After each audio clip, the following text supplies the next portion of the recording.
Good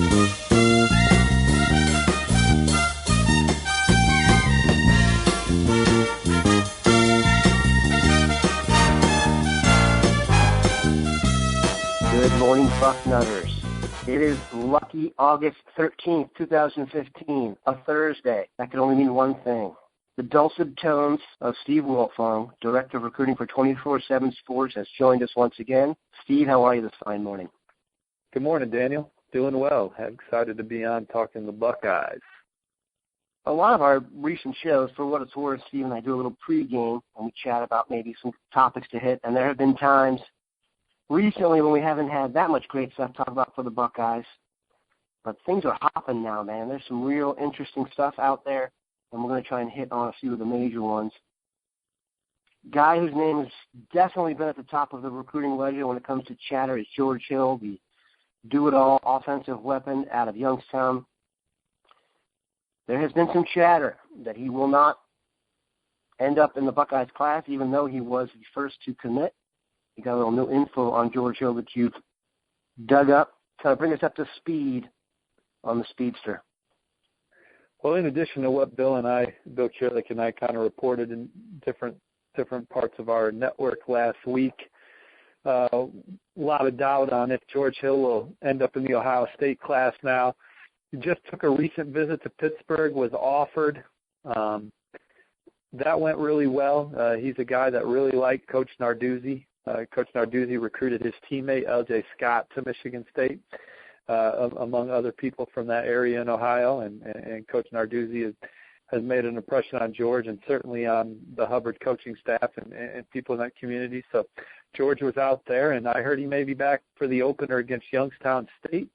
And then I'm told that he's looking to get to Michigan State for the Oregon game. I think Michigan State's the team to beat. Pitt running second, and with Ohio State, obviously he's committed to Ohio State, but I think based on everything I'm hearing right now, it doesn't sound promising that he remains in the class. But it's recruiting. We'll see what develops. We'll see what opinions change, and go from there. But right now, I think based on what I know and based on what I've seen Bill report, I think Michigan State and Pittsburgh may be in a better spot.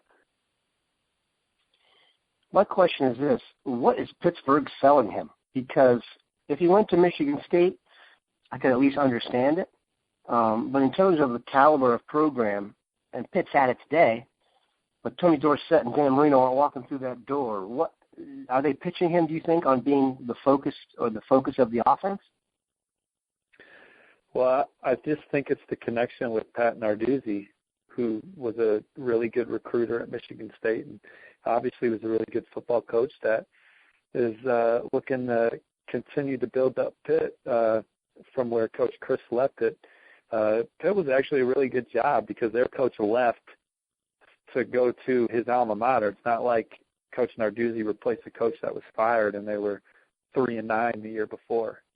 Pitt is gradually adding toughness to its program under Coach Chris, and maybe Coach Narduzzi is the guy to take him to the next level. I think what it just comes down to is, where does he fit in with Ohio State in this class? And maybe it's not the same fit it was when he committed back in June. And then that leads to him opening up his recruitment a little bit, and Michigan State certainly never gave up on him. And then Pitt with the Coach Narduzzi connections to Hubbard, that puts him in play. I mean, I would think that he would choose Michigan State over Pitt right now, but you never know, I guess. I mean, he visited Pitt and then is already talking about going back. Yeah, for what it's worth, Narduzzi also, like you said, recruited L.J. Scott out of Youngstown. He attended Youngstown State before transferring to the University of Rhode Island. That's Narduzzi himself, and they've done great work. He's got great connections there. D'Antonio was at Youngstown State too, so that can be viewed as a new battleground. Go ahead. Sure, and I think the thing that we really need to emphasize here with George is, he committed to Ohio State in June 2014, but is it the same? Is everything the same as it was back in June? Kind of reading between the lines a bit there. Okay, so we'll definitely keep an eye on the George Hill situation. As Steve mentioned, he and Bill Kurelic have been all over it. The next one, very interesting. Steve, you always kind of maintained here on the BM5, that 5-ish, that there would be names that would come up later on in the recruiting process, if that's where we are now, some big-time names, and that Ohio State's always recruiting big-time names and has them in the mix, even if we're not able to have them out front. The latest, wide receiver Binjimin Victor out of Florida. Bill Kurelic, in his premium feature this past weekend on Sunday, predicted how he felt the class would turn out. That's the first time I've seen anybody put Binjimin Victor in the class for Ohio State. For what it's worth, Bill had Binjimin Victor in and George Hill out. How do you feel about that? Binjimin Victor, obviously, in a class with Austin Mack, would give them just an absolutely elite receiver grab. Maybe talk about what you've heard about Binjimin Victor, if you see it as a possibility, and maybe remind everybody what you think of him as a player. Well, I think inside the Ohio State facility, they would think that they would be getting two of the best receivers in the country. I certainly agree with that. Binjimin Victor's in the discussion as the number one receiver in America. Kyle Davis is currently number one on 24/7 Sports rankings, but Binjimin Victor's number two in it as the number 24 player in the country as well. So we love Binjimin Victor, 6'4", 170, best ball skills in America, most reliable hands in America. Just a fantastic player. Been to Ohio State numerous times. Zach Smith has made him an absolute priority from day one and done a great job of recruiting this young man. Victor's been to campus a couple times. Urban Meyer's involved. Just a great team effort to recruit Binjimin Victor. They've always been a favorite, one of the favorites for him. They've always been in the top 2 or 3 for him. He'll be back on campus. Ohio State's certainly going to have a great shot to sign him, and that hasn't changed. It's pretty much been a constant. Binjimin Victor at one point was maybe close to committing to Florida, but even then, I would have thought Ohio State would get him back to campus for an official visit. So, love where Ohio State's at with maybe the top prospect left on the board for them. In Binjimin Victor. To team him up with Austin Mack would be absolutely outstanding. Ohio State's still battling for Donnie Corley, the receiver out of Detroit King. He was down for Friday Night Lights, and several other names on the board. You see receivers kind of popping up for Ohio State, so they want to take another one at least, and Binjimin Victor would be the guy at the top of that list. If they get Binjimin Victor out of Florida in this class and Trevon Grimes, out of Florida in the next class, I'd have to look this up and do some research, but I'll bet no team has ever pulled guys out of Florida to another state that good back-to-back receiver-wise. I realize that was a mouthful, but it's a good mouthful for Ohio State.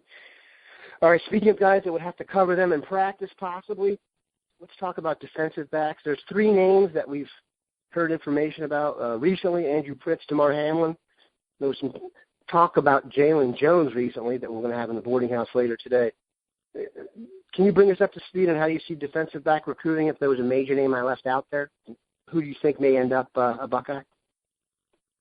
Well, I still got my 24/7 Sports crystal ball on Ohio State for Damar Hamlin. I think that that's where he wants to go. But he's going to let the process play out, and he's going to take his visits and make the rounds again and maybe go see some new schools as well. But right now, I think Damar wants to go to Ohio State. I'm not saying people in the circle don't want him to go to Ohio State. I'm just saying, I think that people, I think that there's a patience here, and they're going to go through the process and dot all their I's and cross all their T's. But from everything I've heard, Damar loves Ohio State. So I like where the Buckeyes stand with him. There's certainly competition. He just visited Pitt this week.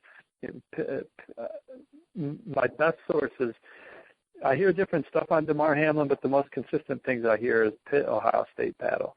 And Pitt, Damar, his family's right there, close to home, just had a younger sibling that he could be around if he went to Pitt. And there's a lot of things that would make sense about Pitt. Coach Narduzzi very involved in that recruitment as well. So a lot of things would make sense there. And then Penn State and Notre Dame are certainly in the game still. Recent visits to both schools. His parents like both schools, so they're in play. But I like Ohio State. With Andrew Pryts, I thought it it was almost Ohio State at one point. I think he was close to committing to the Buckeyes based on all the intel I have. But he took a visit to Penn State this past week, and things look to be trending back the Nittany Lions way for Andrew. I do think that's a Penn State-Ohio State deal now. If he does go back and visit Notre Dame, which I'm not expecting him to, perhaps the Irish can surge one more time. But right now I think it'll be Penn State or Ohio State for Andrew Pryts.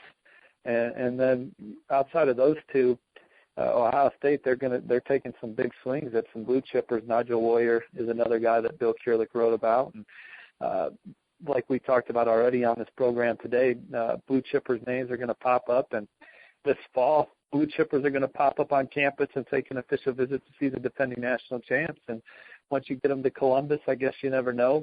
But for a lot of these guys, Ohio State's going to go into the visit trailing. But when you have the Urban Meyer machine with everybody working hard together on the recruiting trail, from the coaches to the off-field staff, it always gives Ohio State a chance to move into that finalist category, and we'll see. Perfect way to end it. Steve, have a wonderful Thursday. We'll talk to you next week, brother. Appreciate it, Dan. Thanks, everybody.